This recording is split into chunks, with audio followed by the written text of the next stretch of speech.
नमस्कार, आप देख रहे हैं हमारा कोल्हान और कोल्हान की खबरों के साथ शुरुआत करते हैं। राष्ट्रपति द्रौपदी मुर्मू ने अपने गृह जिला रायरंगपुर में पहुंची थी और इस दौरान उन्होंने चक्रधरपुर रेल मंदिर के बादाम पहाड़ स्टेशन से 3 नई ट्रेनों को हरी झंडी दिखाकर इसका शुभारंभ किया। मौके पर ओडिशा के राज्यपाल रघुवर दास, रेल मंत्री अश्विनी वैष्णव, रेलवे बोर्ड के अध्यक्ष जया सिन्हा भी इस दौरान मौजूद रहे। बादाम पहाड़ स्टेशन में उद्घाटन समारोह के बाद राष्ट्रपति प्लेटफॉर्म संख्या 1 से बादाम पहाड़ टाटा नगर मेमू ट्रेन को हरी झंडी दिखाकर उन्हें रवाना किया।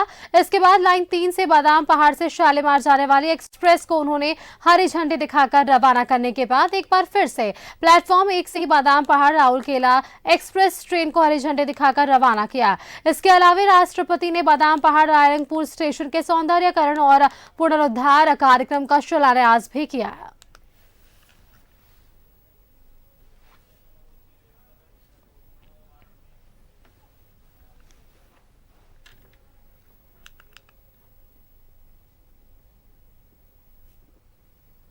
बादाम पहाड़ से राष्ट्रपति के कार्यक्रम के बाद रेल मंत्री अश्विनी वैष्णव जमशेदपुर के टाटानगर रेलवे स्टेशन पहुंचे। इस दौरान कई संगठनों ने अपनी समस्याओं से रेल मंत्री को अवगत कराया। इसके साथ ही रेल मंत्री को ज्ञापन सौंपा। मौके पर सांसद विद्युत वरण महतो, पुरुलिया ज्योतिराव महतो भी मौजूद रहे।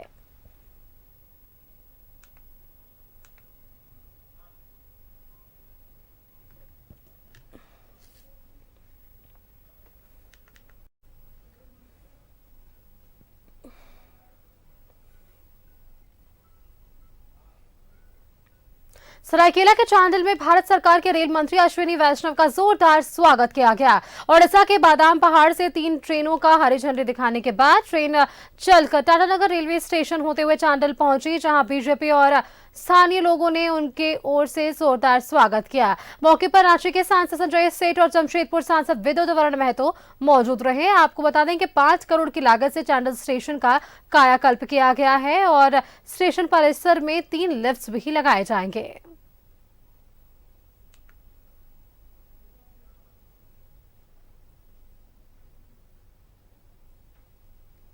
की रहती है नई गाड़ी चलाने की या फेरे बढ़ाने की।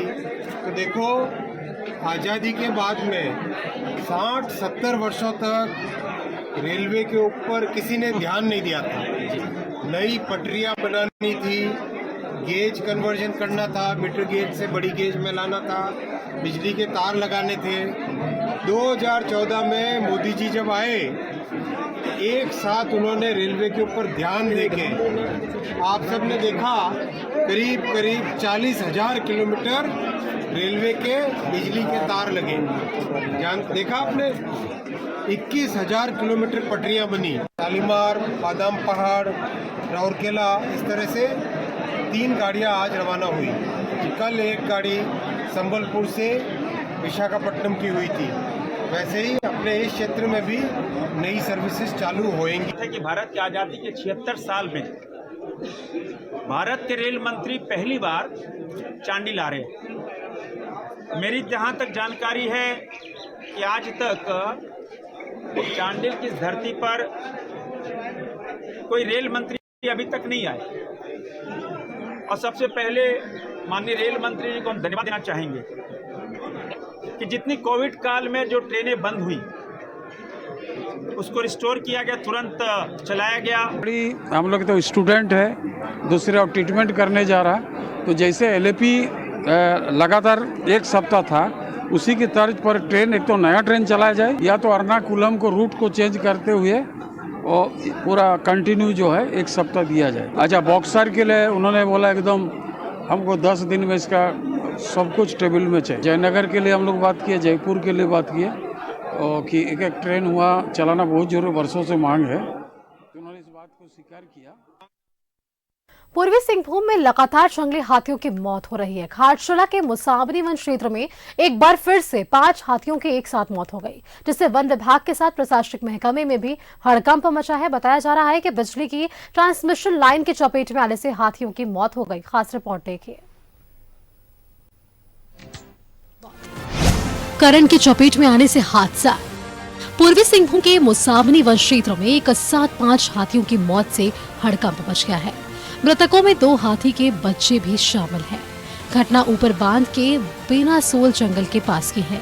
बताया जा रहा है कि इलाके के हिंदुस्तान कॉपर लिमिटेड का 33 kV का ट्रांसमिशन लाइन गुजरा है, लेकिन बिजली का तार झूल रहा था, जिसकी चपेट में एक हाथी आ गया और फिर देखते ही देखते 5 हाथी काल के काल में समा गए। सामने 11,000 तार है, सब खत्म है। कौन सा तार मतलब HCL का तार या फिर वो सरकारी लाइन का तार? वो तो HCL का है ना, सरकारी का उतना तो नहीं देखा हम लोग, जंगल अंदर में है, छोटा सलाटा है तो वहाँ पर देखा। तो वहाँ पे वन विभाग का आदमी सब वन पहुँच गए? विभाग का आदमी भी है और हम लोग एक साथ वन विभाग के साथ भाग गया। हम लोग उस साइड में हाथी बोल रहा था, हम लोग भाग के आ गए। घाटशिला के मुसाबनी वन क्षेत्र में एक साथ 5 हाथियों की मौत के बाद वन विभाग के साथ प्रशासन में भी हड़कंप मचा है। वन विभाग की टीम के साथ डीसी ने खुद घटनास्थल पर जाकर पूरे मामले की जानकारी ली। डीएफओ की माने तो 9 हाथियों का झुंड था, जिसमें से 5 की करंट लगने से मौत हो गई। अब वन विभाग की पहली प्राथमिकी झुंड के बाकी 4 हाथियों को सुरक्षित एलिफेंट कॉरिडोर तक पहुँचाने की है। इस झुंड में टोटल 9 हाथी थे, 5 की मृत्यु हो चुकी है, लेकिन 4 हाथी अभी भी आसपास के एरिया में विचरण कर रहे हैं। तो सबसे पहले वन विभाग का ये कर्तव्य है कि हम अपने QRT टीम और ड्राइव टीम के थ्रू उनको सुरक्षित एलिफेंट कॉरिडोर में आगे पहुंचा सके, ताकि इन 5 हाथियों से वो थोड़ा अलग हो जाएं। साथ में ये भी इम्पोर्टेंट है कि इन 5 हाथियों के आसपास अंडे के छिलकों में हम मिर्ची को डालकर जलाएंगे, सो दैट कि वे हाथी वहां नजदीक नहीं आए। तो तीनों अलग अलग तरीके के जो इलेक्ट्रिकल जो पोल्स जो रहते हैं, जैसे 11 kVA का और 33 kV का और 440 का, इसका जो निर्धारित हाइट रहती है, तो उस हाइट में कभी कभी अगर उसका अनुपालन नहीं हुआ होगा, जिसकी वजह से या किसी कारणवश अगर तार नीचे आ जाती तो ये घटना हो रही है। तो अब हम लोग जो है एक एग्जॉस्टिवली जितने भी हमारे 33 kV और 11 kV और 440 की लाइन से सभी का हम लोग फिर से इंस्पेक्शन करवा के उनका जो निर्धारित जो हाइट होता है उसको हम लोग ठीक करवाएंगे, ताकि ये फिर से ऐसा पुनरावृत्ति नहीं हो। पूरा जब तक उसको ये नहीं करता और वहाँ से भागता नहीं है। अगर इसी दौरान अगर आप मान लीजिए अभी रात को किसी कोई घर आके चले जाए, आज लोग आकर जाए, फिर यहाँ पर जान माल का क्षति होगा। इसीलिए वन विभाग का जिला प्रशासन अब पूर्ण रूप से सतर्क रह करके उन 4 हाथी को निगरानी में रखेगा और 4 हाथी को भगाने का काम। ये कोई पहली बार नहीं जब हाई टेंशन तार के चपेट में आने से गजराज की मौत हो गई है, बल्कि इसी महीने की शुरुआत में भी करंट की चपेट में आने से 2 गजराज की मौत हो गई थी। 1 नवंबर को चाकुलिया वन क्षेत्र में करंट की चपेट में आने से एक मादा हाथी की मौत हो गई थी, जबकि उसके 1 दिन बाद यानी 2 नवंबर को एक और हाथी ने दम तोड़ दिया था। सवाल यह है कि आखिर किसकी लापरवाही से हाथियों की मौत हो चुकी है। वन विभाग लगातार बिजली विभाग पर सवाल खड़ा कर रहे हैं। दूसरी ओर बिजली विभाग हाथियों को बचाने के लिए तारों को दुरुस्त करने में कोई दिलचस्पी नहीं दिखा रहा है। ऐसे में सवाल ये है कि गजराज के दुश्मनों पर कब होगी कार्रवाई। न्यूज़ 11 भारत के लिए घाटशिला से कन्हैया की रिपोर्ट। पूर्वी सिंहभूम में तो आपने ये पूरी रिपोर्ट देखी कि किस तरीके से लगातार 1 नवंबर को भी और 2 नवंबर को भी और आज की ये घटना आए दिन हाथियों की जान जोखिम में है। चलिए इसी खबर पर और भी जानकारी के लिए हमारे साथ जमशेदपुर से संवाददाता मनोज बने हुए हैं। मनोज, देखिए अब ये कोई नया मामला नहीं रहा, इसके पहले भी हाथियों ने अपनी जान गंवाई और आज 1-2 नहीं बल्कि 5 हाथियों को इसका दंश झेलना पड़ा। और ऐसे में सिर्फ ये आरोप लग रहे हैं या तो बिजली विभाग पर या तो वन विभाग पर, लेकिन ऐसे में हाथियों की सुरक्षा के लिए क्या कुछ किया जाएगा?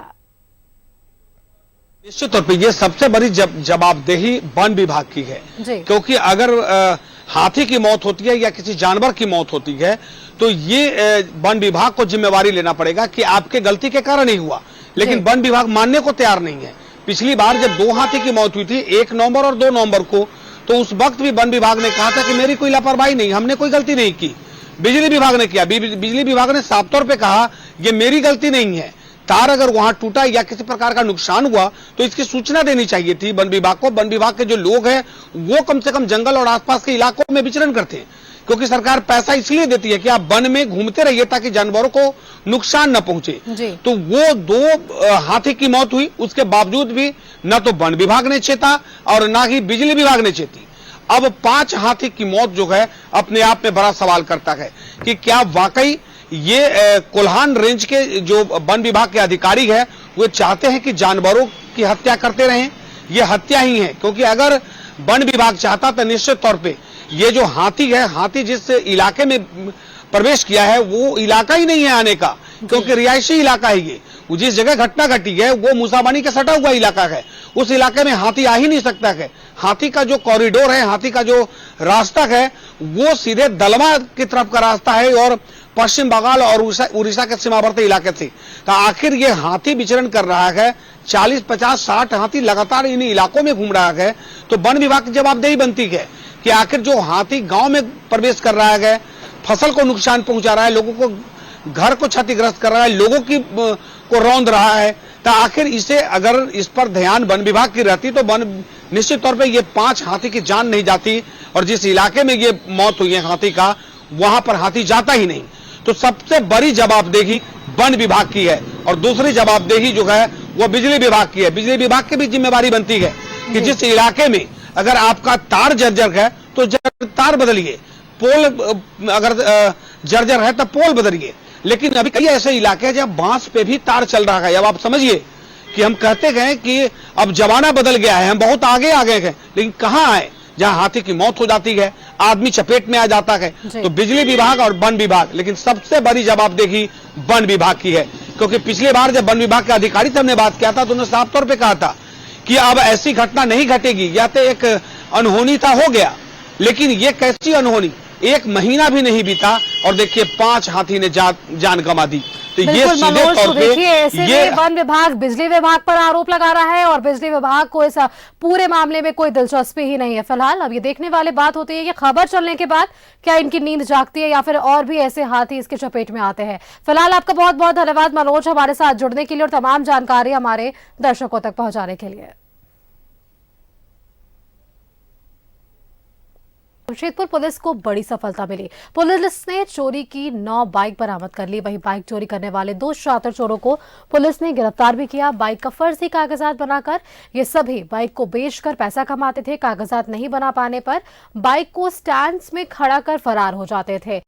एसएसपी ने जानकारी देते हुए बताया है कि साक्षी के संजय मार्केट से 16 नवंबर को एक बाइक चोरी हुई, जिसकी बरामदगी को लेकर एक टीम बनाकर परसोडी में रेड किया गया था और रेड के दौरान एक की गिरफ्तारी हुई थी और उसी की निशानदेही पर एक और आरोपी को गिरफ्तार किया गया और कुल 9 बाइक की बरामदगी हुई।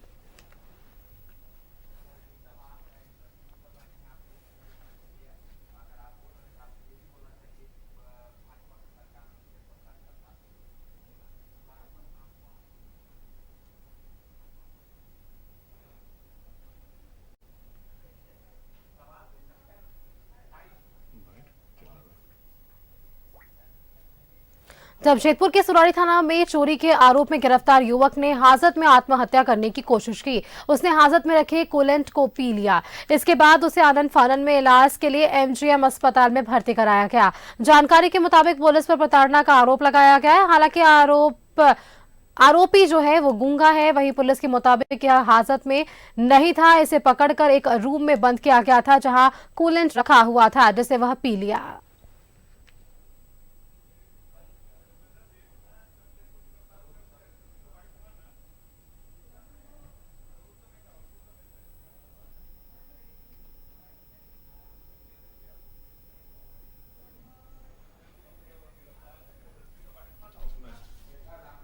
चांडिल के चौका थाना क्षेत्र के पातकुम में सड़क दुर्घटना में ईचागढ़ के काटघोरा निवासी प्रशांत उरांव की मौत हो गई। युवक चौका से काटघोरा जा रहा था, तभी रास्ते में बालू लदे ट्रैक्टर ने बाइक को पीछे से टक्कर मार दी, जिससे घटनास्थल पर ही युवक ने दम तोड़ दिया।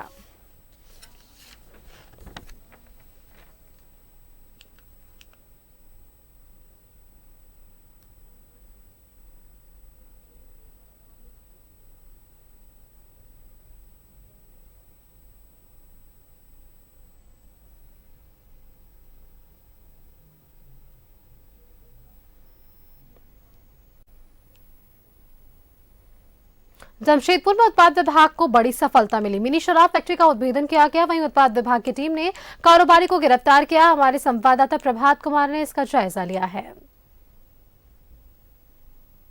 उत्पाद विभाग ने एक बड़ी कार्रवाई की है भुइयाडीह से, जहां नकली शराब बनाने का मिनी फैक्ट्री का उद्भेदन किया। देखिए, अब मेरे सामने आप देख रहे होंगे कि जितने भी शराब बनाने में जो रैपर्स, बोतल, कैप, ढक्का, उसके अलावा जो स्प्रिट है वो भारी मात्रा में यहाँ से बरामद किया गया है। और एक व्यक्ति की गिरफ्तारी वो बड़े पैमाने पर एक तरह से कहे तो फैक्ट्री चलाई जा रही थी। देखिए, मेरे सहयोगी दिखा रहे हैं किस तरीके से रैपर है। यहाँ भी पूरा बोरा में भरा हुआ ये खाली ढक्कन है। इस जो नकली शराब है, जो सस्ते शराब है, उसको लाकर खाली बोतलों में, देखिए ये बोतल आपको मैं दिखा देता हूँ। ये सारी कंपनी के रिबूटेड कंपनी के जो शराब है वो उसके खाली बोतल है और उसमें डालकर एक तरह से बेचा। और ये एक तरह से देखिए विस्की है, नकली विस्की है। ये इसी में से निकालकर इसको यहाँ पर भरा जाता है और इसमें एक व्यक्ति की गिरफ्तारी हुई है। स्वयं ये पूरी जो छापामारी हो रही थी उसका नेतृत्व स्वयं जो असिस्टेंट कमिश्नर उत्पाद विभाग हैं रवानी साहब वो कर रहे थे। और देखिए, तमाम जो पुलिस पदाधिकारी है उनकी मेहनत रंग लाई। और जिस तरीके से शराब का धंधा जमशेदपुर में चल रहा है उसको हर समय उद्भेदन करने के लिए लगातार उत्पाद विभाग तत्पर है। और हमारे साथ असिस्टेंट कमिश्नर साहब है। सर, ये किस तरीके की कार्रवाई हुई है? बड़ी कार्रवाई कह सकते हैं कि मिनी शराब फैक्ट्री का उद्भेदन हुआ। जी, हम लोग पहले से ही सूचना प्राप्त हो रहा था कि लीगल तरीका से शराब को अपग्रेड करके बनाया जा रहा है। तो उसमें सतत थे तो मोहम्मद गुफरान और दत्ता साहब, ओम प्रकाश जी, तीनों के सहयोग से इसको पकड़ा गया है और करीब 4 लाख का माल बरामद हुआ है। कितनी पेटी शराब है सर? 45 पेटी के लगभग है। 45 पेटी तो वो नकली है या फिर माने 2-4 पेटी असली है और उसको बाद बाकी सब नकली करके बनाया जा रहा है। गिरफ्तारी भी हुई है? एक आदमी की गिरफ्तारी हुआ है। जो इस तरीके का अभियान लगातार जारी रहेगा? लगातार जारी रहेगा और इसमें एसपी साहब और डीसी साहब का भी काफ़ी सहयोग मिल रहा है। बिल्कुल, देखिए जैसे असिस्टेंट कमिश्नर साहब ने कहा कि जो जिले के उपायुक्त है और सीनियर एसपी उनका लगातार इनको सहयोग मिल रहा है और उन्हीं के सहयोग से और उत्पाद विभाग के सहयोग से ये बड़ी कार्रवाई करते हुए एक मिनी शराब फैक्ट्री का उद्भेदन किया गया है। सही गानों के साथ प्रभात, न्यूज़ भारत, जमशेदपुर। जमशेदपुर के बिष्टुपुर थाना क्षेत्र में अवैध निर्माण के खिलाफ पुलिस ने बड़ी कार्रवाई की है। Yash Kamal complex steel city nursing home के ऊपर में हो रहे अवैध निर्माण को ध्वस्त किया गया, साथ ही उसे सील कर दिया गया। इसके अलावा राजहंस होटल में हो रहे अवैध निर्माण को भी सील किया गया और नोटिस जारी कर जवाब मांगा है।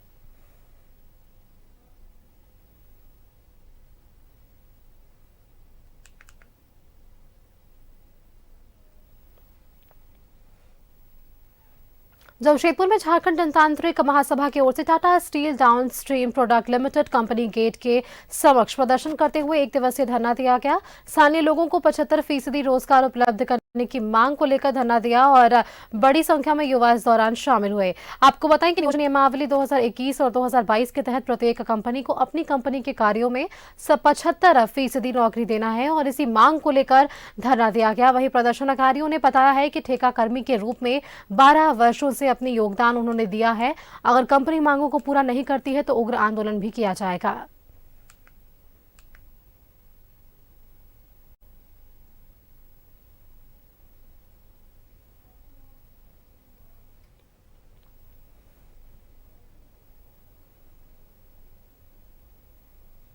सरायकेला के आदित्यपुर में अज्ञात वाहन ने स्कूटी सवार दंपति को चपेट में ले लिया। हादसे में महिला की मौत हो गई, वहीं पुरुष गंभीर रूप से घायल है। लोगों का आरोप है कि सड़क पर लगातार हादसे हो रहे हैं, लेकिन इस पर कंट्रोल को लेकर कोई ध्यान नहीं दिया जा रहा है।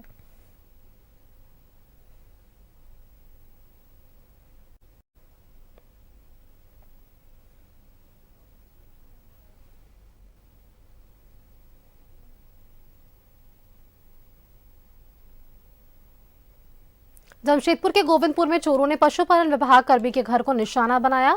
चोरों ने 1.5 लाख रुपए नगद समेत करीब 20 लाख के जेवरात ले उड़े। दोनों चोरों ने छत का ग्रिल काटकर घटना को अंजाम दिया है। चोरों ने बेहोशी का स्प्रे डालकर घर वालों को बेहोश कर दिया और इस घटना को अंजाम दिया है।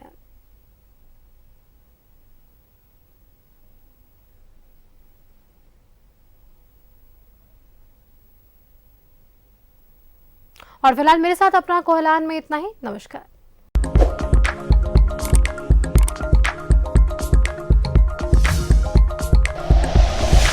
Like and share videos, subscribe करें हमारा चैनल और प्रेस करें बेल आइकॉन। News 11 भारत, सच है तो दिखेगा।